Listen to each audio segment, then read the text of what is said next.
आज की इस क्लास में हम आपको कक्षा 12 फिजिक्स का चैप्टर नंबर 2 का टॉपिक गॉस की प्रमेय के विषय में कंप्लीट जानकारी देंगे। तो गॉस की प्रमेय क्या होती है? किसी भी बंद पृष्ठ से जो गुजरने वाला वैद्युत फ्लक्स होता है वो उस पृष्ठ पर उपस्थित कुल आवेश का 1/ε0 गुणा होता है, जिसको मैं लिख देता हूं। किसी बंद पृष्ठ से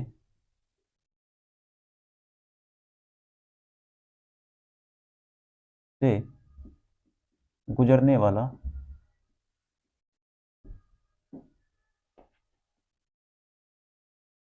संपूर्ण वैद्युत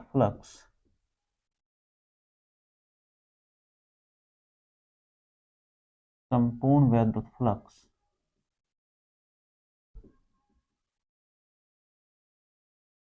उस पृष्ठ पर उपस्थित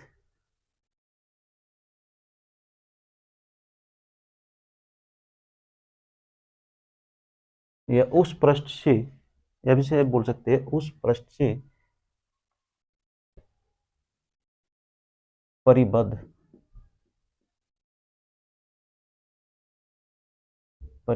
कुल आवेश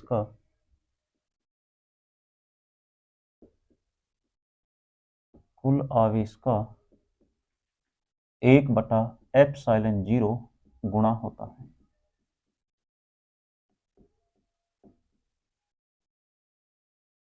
यदि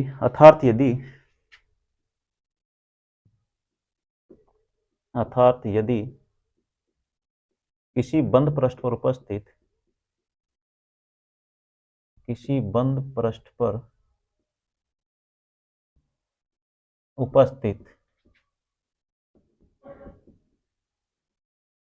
कुल आवेश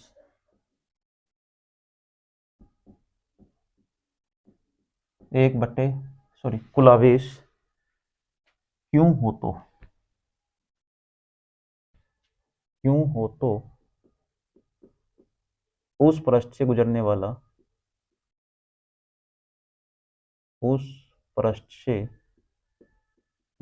वाला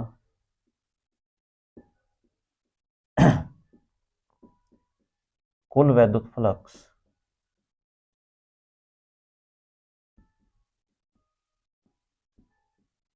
वो हो जाएगा आपका फाई बराबर क्यू अपॉन एप्सिलॉन जीरो। तो ये होता है संकेत रूप में गॉस की प्रमेय। किसी भी बंद पृष्ठ से गुजरने वाला जो वैद्युत फ्लक्स है फाई, वो उस पृष्ठ पर, अगर उस पृष्ठ पर उपस्थित कुल आवेश क्यों है तो उसका 1/ε0 गुणा होता है। ये आपका कुल आवेश हो गया, कुल आवेश का ये गुणा हो गया 1/ε0 गुणा। क्लियर? तो किसी भी बंद पृष्ठ पर उपस्थित कुल आवेश का क्या होता है? 1/ε0 गुणा होता है किसी भी बंद पृष्ठ से निकलने वाला वैद्युत फ्लक्स। ये क्या आपकी गॉस की प्रमेय है। इतनी बात क्लियर हुई? चलिए अब हम क्या काम करते हैं। एग्जाम में जो आपसे पूछा जाता है कि वो ये पूछा जाता है कि गॉस की प्रमेय क्या है, गॉस की प्रमेय का निगमन कीजिए या सत्यापन कीजिए। तो हम गॉस की प्रमेय का क्या करेंगे? निगमन करेंगे। गॉस की प्रमेय का निगमन, या आप सत्यापन भी कह सकते हैं, ये कह सकते हैं गॉस की प्रमेय को सिद्ध कीजिए। तो हम गॉस की प्रमेय को क्या करेंगे? हम सिद्ध करेंगे। क्लियर? चलिए ये देखिए, क्योंकि आपने पढ़ा अभी कि जो गॉस की प्रमेय है वो क्या, वो बंद पृष्ठ के लिए अप्लाई होती है। बंद पृष्ठ का मतलब यहां पर ये है कि वो आकृति जो चारों तरफ से क्या हो, बंद हो, तो उसे क्या कहेंगे? हम बंद पृष्ठ कहेंगे। गॉस की प्रमेय खुले पृष्ठ के लिए अप्लाई नहीं होती। तो हम क्या काम करेंगे? अब बंद पृष्ठ के रूप में हम एक गोला लेकर के चलेंगे जो कि चारों तरफ से क्या होता है? बंद होता है। तो मैं क्या काम करता हूं, मैं एक गोला ले लेता हूं, ये एक बंद पृष्ठ है।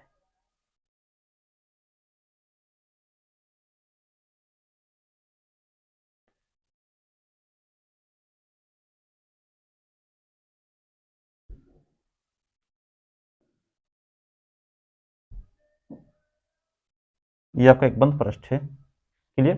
ये मैंने गोला ले लिया। मैं मान लेता हूं उसका जो केंद्र है वो O है और इसके केंद्र पर प्लस का, इसके केंद्र पर क्यों आवेश रखा हुआ है, क्यों आवेश रखा हुआ है। हम मान लेते हैं जो गोले की त्रिज्या है वो कितनी है, R है, और गोले के पृष्ठ पर क्या है, एक बिंदु P है। अब इस बिंदु P पे क्या करेंगे, हम इस बिंदु P पे एक अल्पांश क्षेत्रफल अवयव लेते हैं।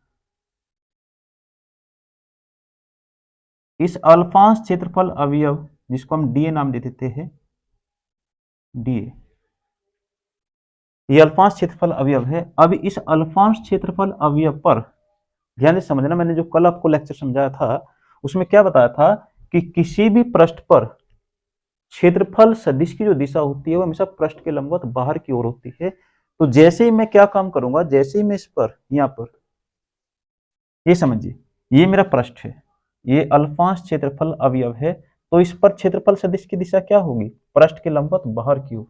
ये समझिए, पृष्ठ के लंबवत बाहर की ओर। क्लियर। तो यहां पर क्या होगा, इस क्षेत्रफल अवयव की जो दिशा होगी वो क्या हो जाएगी, पृष्ठ के लंबवत बाहर की ओर हो जाएगी, डी। इतनी बात क्लियर। और आपको ये बताया गया था कि प्लस क्यू आवेश के कारण जो वैद्युत क्षेत्र की जो दिशा होती है वो हमेशा आवेश से दूर की ओर होती है। तो जैसे कि यहाँ पर हमने बिंदु जो आवेश लिया हुआ धनात्मक आवेश है, तो इस आवेश के कारण बिंदु P पर वैद्युत क्षेत्र की जो तीव्रता होगी उसकी जो दिशा होगी वो भी क्या होगी, पृष्ठ के लंबवत बाहर की ओर, इस बिंदु P से बाहर की ओर, दूर। ये ई हो गया। इतनी बात क्लियर हुई। चलिए अब हम ये देखिए, आपने पढ़ा है कि बिंदु आवेश के कारण अगर कोई प्लस का क्यों आवेश है, इससे r दूरी पर एक बिंदु P है और बिंदु P पर आपको वैद्युत क्षेत्र की तीव्रता निकालनी है, तो आपने पढ़ा था E equal to 1/4πε0 q upon are square. अब इसी का हम यूज करेंगे। ये देखिए आपका क्यों क्यों आवेश ये रहा, इस बिंदु आवेश से r दूरी पे एक बिंदु P है, तो जैसे मैं इस आवेश के कारण बिंदु P पर वैद्युत क्षेत्र की तीव्रता निकालूंगा तो कितनी आएगी, तो आपकी ये आ जाएगी। क्लियर। तो मैं यहां लिख देता हूं, प्लस क्यू आवेश के कारण, प्लस क्यू आवेश के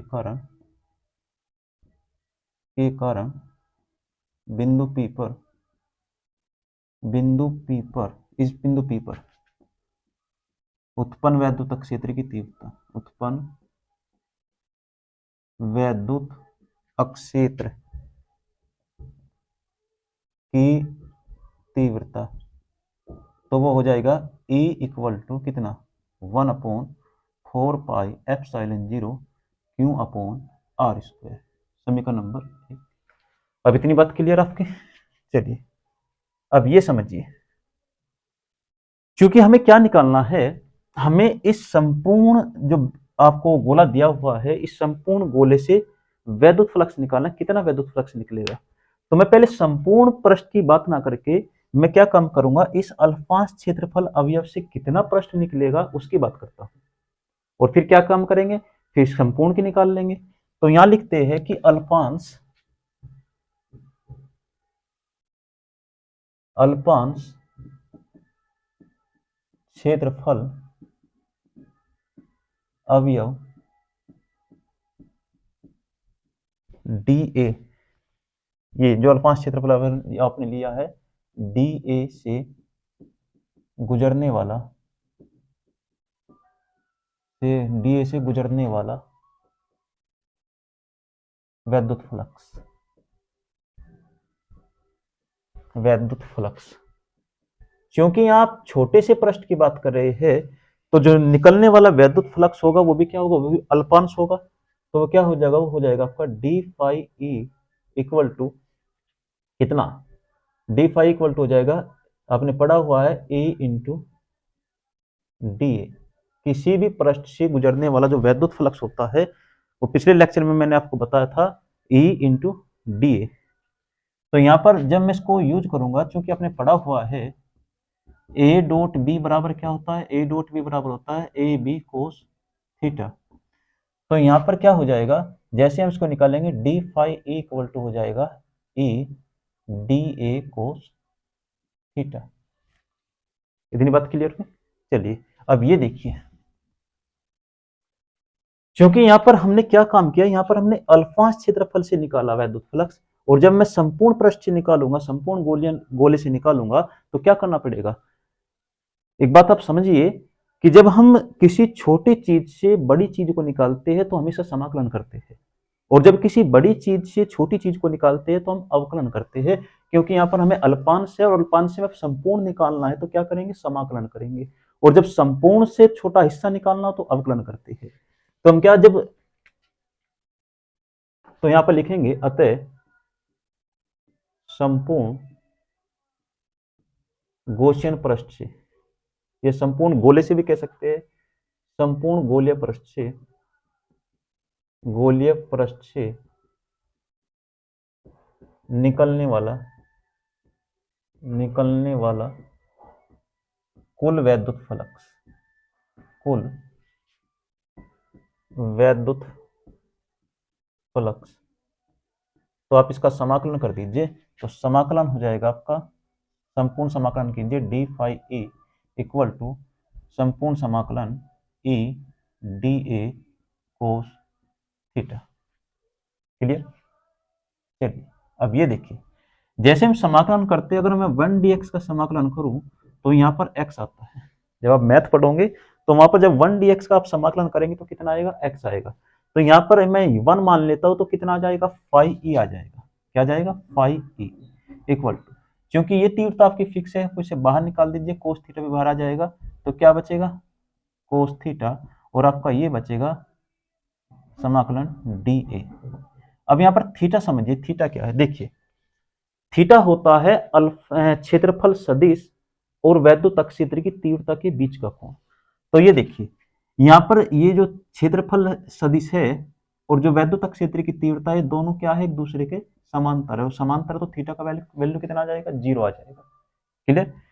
जो मैं दोबारा रिपीट कर दूं, जो आपका थीटा होता है, ये वाला थीटा, ये थीटा आपका वैद्युत क्षेत्र की तीव्रता और क्षेत्रफल सदिश के बीच बना कोण होता है, और यहाँ पर एक दूसरे के क्या है, समांतर, तो थीटा कितना हो जाएगा, 0 हो जाएगा। तो फाई इक्वल टू आपको मिलेगा ई कोस 0, और ये संपूर्ण समाकलन, ये क्षेत्रफल है, तो किसका क्षेत्रफल लेना, मैंने गोले का क्षेत्रफल लेना है, ये वाले गोले का क्षेत्रफल, और गोले का जब क्षेत्रफल होता है आपका, वो होता है 4 पाई r²।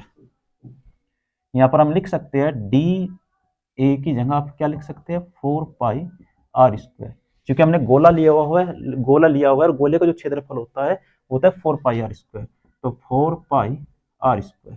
अब ये देखिए कोस 0 की वैल्यू कितनी होती है, 1, तो फाई ई इक्वल टू क्या मिल जाएगा आपको, फाई ई इक्वल टू मिल जाएगा ई, और इंटू कितना, कोस 0 1 हो गया, तो 4 पाई r²। ओके। चलिए अब ये देखिए, यहां पर आप क्या काम कर सकते हैं, इस ई की वैल्यू रख सकते हैं समीकरण 1 से, तो मैं लिख देता हूं समीकरण 1 से, तो जो फाई ई हो जाएगा आपका, ये फाई वैद्युत फ्लक्स है, तो ये हो जाएगा 1/4 pi epsilon 0 Q upon r²। ये मैंने ई की वैल्यू रख दी यहाँ पर। क्लियर। और ये मल्टीप्लाई में क्या आपका, मल्टीप्लाई में है 4 पाई r²। अब देखिए 4 पाई से 4 पाई कैंसिल हुआ, r² से r² कैंसिल हुआ, क्योंकि 1 में मल्टीप्लाई करेंगे तो क्या आएगा, फाई ए आ जाएगा, और क्यू अपॉन कितना बचेगा, एप्सिलॉन 0। यही गॉस की प्रमेय है, गॉस की प्रमेय है। तो आप इस प्रकार से सिद्ध कर सकते हैं, अगर एग्जाम में आता है कि गॉस की प्रमेय क्या है और गॉस की प्रमेय का सत्यापन कीजिए, तो आप इस प्रकार से कंप्लीट कर सकते हैं। जल्दी से नोट कीजिए।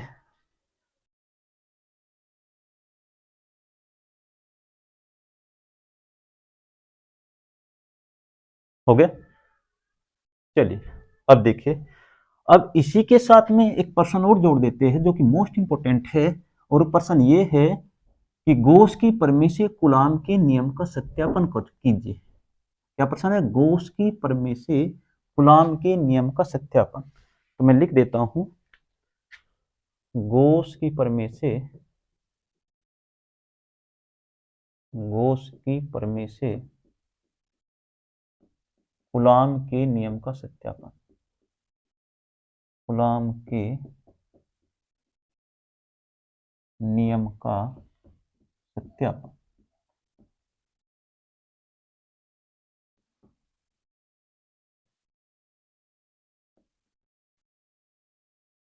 तो इस प्रकार का प्रश्न आपको इसी प्रश्न के साथ जोड़कर दे देता है कि गोस की प्रमेय क्या है, और गोस की प्रमेय से क्या कीजिए, कूलॉम के नियम का सत्यापन कीजिए।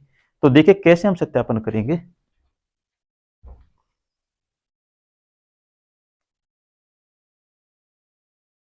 ये देखिए, मैं सर्वप्रथम क्या लेता हूं, क्योंकि गोस की प्रमेय में क्या चाहिए, गोस की प्रमेय में एक बंद पृष्ठ चाहिए, और मैं बंद पृष्ठ के रूप में क्या लूंगा, मैं एक बंद पृष्ठ के रूप में गोला लूंगा। क्लियर। चलिए, तो गोस की प्रमेय के रूप में हम क्या लेते हैं, एक बंद पृष्ठ लेते हैं, और बंद पृष्ठ हम गोले को मान लेते हैं कि ये आपका क्या एक बंद पृष्ठ है। ओके, हम मान लेते हैं इसका सेंटर हो गया ओ, इसके सेंटर पर उपस्थित कुल आवेश प्लस क्यू है, और इससे आर दूरी पर गोले के पृष्ठ पर एक बिंदु पी है। ये सब कुछ आपको लिखना है जैसे मैं बोल रहा हूं। ओके, अब इस गोले के इस बिंदु पी पर हम क्या लेते हैं, एक अल्पांश क्षेत्रफल अवयव लेते हैं, अल्पांश क्षेत्रफल अवयव। इस अल्पांश क्षेत्रफल अवयव पर जो क्षेत्रफल सदिश की दिशा होगी वो पृष्ठ के लंबवत क्या होगी, बाहर की ओर होगी। अभी मैंने आपको बताया ये बिंदु पी है, तो ये हो गया डी ए, क्षेत्रफल सदिश की दिशा हमेशा पृष्ठ के लंबवत बाहर की ओर होती है। ये पृष्ठ ऐसा है, ऐसा। क्लियर। चलिए, तो उसके बाद प्लस क्यों आवेश है, तो प्लस क्यों आवेश के कारण किसी जो वैद्युत क्षेत्र की जो दिशा होती है वो क्या होती है, वो आवेश से दूर की ओर होती है। तो इस बिंदु पी पर जो वैद्युत क्षेत्र की दिशा होगी वो भी क्या होगी, बाहर की ओर, यानी कि आवेश से, ये आवेश हो गया इससे दूर की ओर कीजिए, तो दूर की ओर आपका ये हो जाएगा, ये क्या होगा आपका ए की दिशा। कोई प्रॉब्लम। चलिए, इतनी बात क्लियर हुई। आप लिख सकते हैं कि गोला है जिस आर त्रिज्या का एक गोला है जिसके केंद्र पर उपस्थित आवेश क्यों है, गोले के पृष्ठ पर एक बिंदु पी है, बिंदु पी पर हम एक अल्पांश क्षेत्रफल लेते हैं। ठीक है, अल्पांश क्षेत्रफल, इस पर वैद्युत क्षेत्र की दिशा और क्षेत्रफल से दिश की दिशा दोनों क्या है, बाहर की ओर है। इतना लिख लीजिएगा। क्लियर। अब ये देखिए, अब हम क्या काम करेंगे, जो ये अल्पांश क्षेत्रफल है इससे निकलने वाला कुल वैद्युत फ्लक्स निकालेंगे। तो मैं लिख देता हूं अल्पांश क्षेत्रफल, अल्पांश क्षेत्रफल डी ए से गुजरने वाला, गुजरने वाला वैद्युत फ्लक्स, वैद्युत फ्लक्स। क्लियर। तो कितना हो जाए, क्योंकि हम अल्पांश की बात कर रहे हैं तो अल्पांशी क्षेत्रफल निकलेगा, तो अल्पांश क्षेत्रफल को सॉरी, अल्पांशी क्या निकलेगा, वैद्युत फ्लक्स निकलेगा। तो मैं मान लेता हूं कि जो वैद्युत फ्लक्स है वो डी फाई ई है। क्लियर। और वो कितना हो जाएगा, आपने पढ़ा है किसी भी पृष्ठ से गुजरने वाला वैद्युत फ्लक्स जो होता है वो ई डी ए ये होता है। क्लियर। अब इसको आप यहां से सोल्व कर लीजिए, तो डी फाई ई की वैल्यू क्या रख सकते हैं हम, इसकी वैल्यू क्या रख सकते हैं, ई, जब से सोल्व करेंगे तो ई डी ए कोस थीटा। ये आपको बता दे कहां से आता है, क्योंकि ए डॉट बी क्या होता है, ए डॉट बी बराबर होता है ए बी कोस थीटा। तो यहाँ पर ई डी ए जब हम सोल्व करेंगे तो ई डी ए कोस थीटा। इतनी बात क्लियर। चलिए, ये देखिए, अब चूंकि ये जो वैद्युत फ्लक्स आपका आया है डी फाई ई, ये तो इस अल्पांश क्षेत्रफल से निकलने वाला वैद्युत फ्लक्स है, और मुझे तो क्या करना है, मुझे तो पूरे के पूरे जो है गोले से निकलने वाला वैद्युत फ्लक्स निकालना है। तो मैंने अभी बताया जब पूरे हम किसी भी छोटी चीज से बड़ी चीज को निकालते हैं तो क्या करते हैं, समाकलन करते हैं। तो यहाँ पर कर दीजिए, अतः संपूर्ण, अतः संपूर्ण गोलाकार या गौसियन पृष्ठ भी कह सकते हैं, गौसियन पृष्ठ, गौसियन पृष्ठ या गोला कह लीजिए आप, संपूर्ण गौसियन पृष्ठ गोले से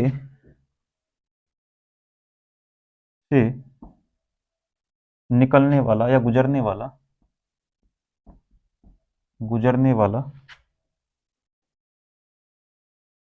कुल वैद्युत फ्लक्स, गुजरने वाला वैद्युत फ्लक्स। तो क्या करेंगे, हम समाकलन कर देंगे। तो समाकलन कर दीजिए, डी फाई ई इक्वल बराबर समाकलन ई डी ए कोस, यहाँ पर देखिए यहाँ थीटा की वैल्यू क्या होगी, क्योंकि दोनों के दोनों वैद्युत क्षेत्र की दिशा और क्षेत्रफल सदिश की दिशा दोनों की दोनों क्या है, बाहर की ओर है, एक दूसरे के समांतर। थीटा बराबर कितना हो जाएगा, 0 डिग्री। तो यहाँ पर क्या रख दीजिए, 0, और कोई जीरो का वैल्यू क्या हो जाएगा, 1। तो अभी मैंने आपको बताया कि यहाँ पर जैसे समाकलन करते हैं 1 dx का, तो उसका समाकलन क्या होता है, x होता है। तो जैसे अगर मैं यहाँ पर 1 मान लूं तो इसका समाकलन क्या हो जाएगा, फाई ई हो जाएगा। क्लियर। चलिए, तो कोई जीरो वैल्यू 1 हो गया, तो ये बाहर निकाल लीजिए ई, और आपका क्या बचा, डी। इतनी बात क्लियर हुई। चलिए अब ये देखिए, यहां से अब आप जो क्षेत्रफल सदिश है, जो अवयव है, क्योंकि ये छोटा अवयव है, हमें तो पूरा का पूरे गोले का क्षेत्रफल लेना है, तो पूरे गोले का क्षेत्रफल रख दीजिए। तो फाई ई इक्वल टू आपको क्या मिलेगा, फाई ई इक्वल टू मिल जाएगा ए इंटू, ये होता है गोले का क्षेत्रफल 4 पाई आर स्क्वायर। ओके, चलिए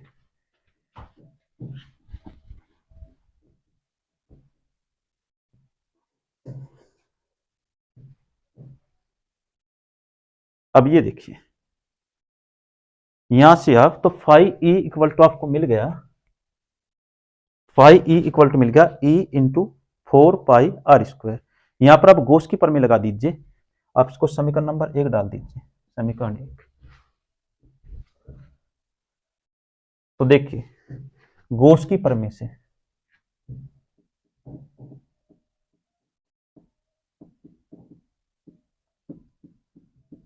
तो गोस की प्रमेय क्या होती है, गोस की प्रमेय होती है आपकी फाई ई कुल वैद्युत फ्लक्स, वो होता है कुल आवेश का 1/ε0 गुणा।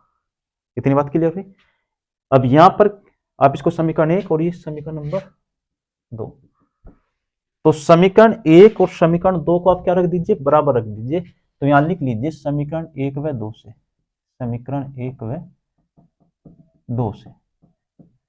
तो यहां पर देखिए फाई की वैल्यू क्या है आपकी, ये होगी फाई की वैल्यू, ये क्यू अपॉन ε0 और इक्वल टू कितना, ये भी फाई की वैल्यू है, E equal E into 4 pi R square.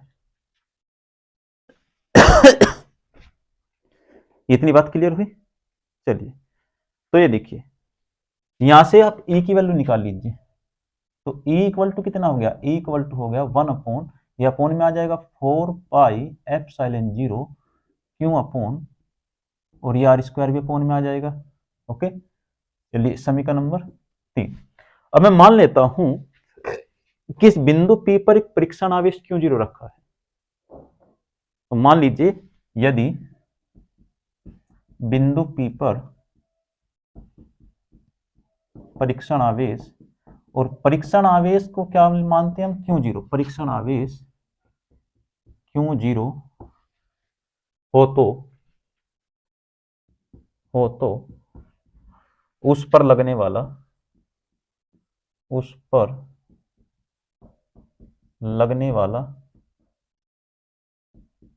बल। तो एक बात ये समझिए, जब किसी वैद्युत क्षेत्र में हम किसी आवेश को रखते हैं तो उस पर क्या लगता है, वैद्युत क्षेत्र के कारण एक बल लगता है, और वो बल जो होता है वो E equal to F upon Q0 से निकलता है। जब किसी वैद्युत क्षेत्र में हम आवेश को रखते हैं तो वैद्युत क्षेत्र के कारण उस पर क्या लगता है, एक बल लगता है, और वो बल किससे निकलता है, E बराबर एफ अपॉन Q0। तो यहाँ से जैसे मैं एफ की वैल्यू निकालूंगा तो क्या हो जाएगा, वो हो जाएगा इसकी मल्टीप्लाई यहाँ हो जाएगी EQ0। तो लगने वाला बल क्या आ जाएगा, वो हो जाएगा F equal to E into Q0। अब समीकरण 3 से या ई की जो वैल्यू आपने निकाली हुई है वो यहां पर रख दीजिए।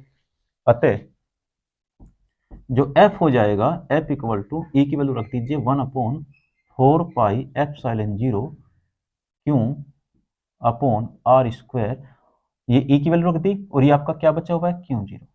तो ये क्या होता है, दो आवेशों के बीच, ये पहला आवेश, ये दूसरा आवेश, तो इस ये कूलाम का नियम आपने क्या पढ़ा है? कूलाम का नियम यही तो है, F बराबर 1/4 pi epsilon 0 Q1 Q2 upon are square, दो आवेशों के बीच लगने वाला बल। तो सेम देखिए यही है, F equal to 1/4 pi epsilon 0, Q1 की जगह Q है और दूसरा आवेश आपका Q0 अपॉन आर स्क्वायर। तो यही क्या आपका कूलाम का नियम है, यही कूलाम का नियम है। अतः हम गॉस की प्रमेय से क्या कर सकते हैं? गॉस की प्रमेय से कूलाम के नियम का सत्यापन इस प्रकार से कर सकते हैं। तो आज हमने गॉस की प्रमेय और गॉस की प्रमेय से कूलाम के नियम का सत्यापन कैसे करते हैं इस विषय में कंप्लीट जानकारी दी। परीक्षा की दृष्टि से जो क्वेश्चन है मोस्ट इंपोर्टेंट है, लगभग हर साल ये क्वेश्चन एग्जाम में आता है, तो आप इसको अच्छी तरीके से तैयार कीजिएगा। अगर आपको ये वीडियो अच्छी लगी हो तो हमारे इस वीडियो को ज़्यादा से ज़्यादा लाइक कीजिए, शेयर कीजिए और हमारे चैनल अरविंद सर 55 को सब्सक्राइब कीजिए, क्योंकि इस प्रकार की वीडियो हम आपको लगभग रोजाना ही देंगे। तो इसलिए आप हमारे चैनल अरविंद सर 55 को सब्सक्राइब कीजिए। वीडियो देखने के लिए आप सभी का धन्यवाद।